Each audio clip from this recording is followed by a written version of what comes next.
Some games you play and forget. Others quietly shape how you see games forever. Recently, after moving away from AAA games and discovering more indie titles, I started to reflect on my past relationship with gaming. And that made me remember something I hadn't thought about in years: the games that defined my childhood. Looking back at them, I realized something surprising, something that made me rethink my previous gaming habits completely. In this video, I want to revisit those games, explore what they meant to me, and see what they can still teach me about how I play games today. Let's start with the oldest game on my list, Oni. I didn't play it when it first came out. I got it around 2008, when my sisters and I got gifted a used PS2 with a bunch of random games. Oni had an amazing box art that really intrigued me from the start, so I gave it a shot. And boy, was it an amazing game. It had great hand-to-hand and gunfighting combat, as well as a decent story full of twists and turns. Looking back, Oni really was ahead of its time, both in terms of gameplay and the overall dystopian cyberpunk setting. It's unfortunate that I never got to actually finish the game. Its CD was in a really bad shape, and the game usually crashed shortly after its story's midway point. That, however, did not stop me from replaying the game's first half over and over again. Thinking about it, it made me realize that finishing a game never mattered to me in the past. I sure was disappointed about the game crashing, but that did not stop me from having fun. And I really do miss that mindset.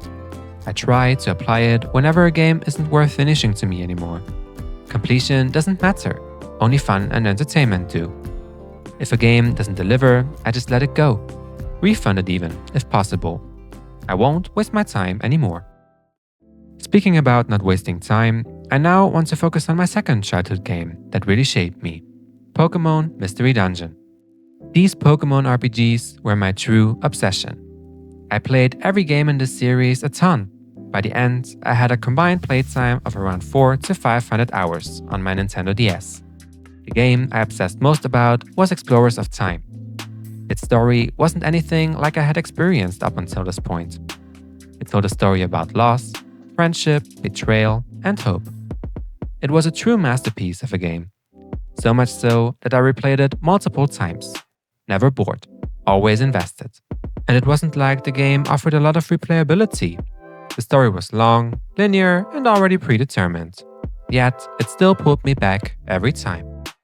This memory taught me that a game is only truly great if it is able to pull you into its world.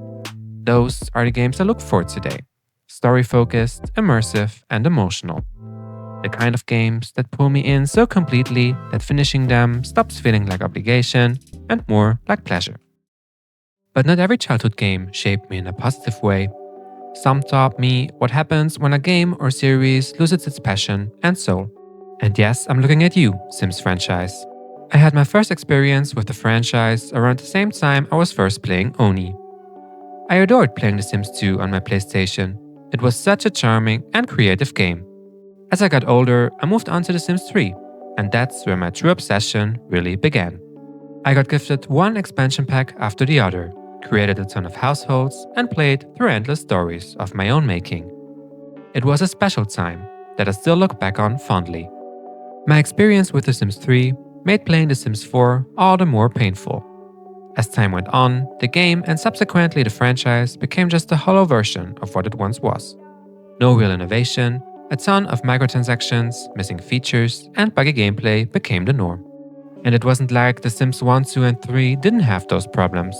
What really bothered me was how excessive and brazen these problems became. And that's why about a year ago I completely broke with the franchise. I just could not support the game at this state anymore. Seeing what happened in the meantime, I'm really glad that I was able to step away from this mess of a game. That experience taught me that loyalty to a franchise can easily turn into a habit. And sometimes the healthiest thing you can do as a player is to simply move on and walk away. Looking back at these games and experiences, I realized something simple. The games that shaped my childhood didn't teach me to complete everything, optimize everything, or to obsess about everything too much.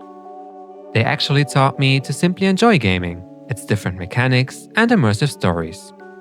I also realized that I already had this healthy mindset from the start. It just got lost over time. And now I'm truly happy to have rediscovered it. Now, I'm actually curious about your experiences. What are the childhood games that shaped you, in good or bad ways? Let me know in the comments down below. If you enjoyed listening to me talk about my childhood games, feel free to like the video and subscribe if you want to hear more thoughts and experiences like this. I'll see you in the next video.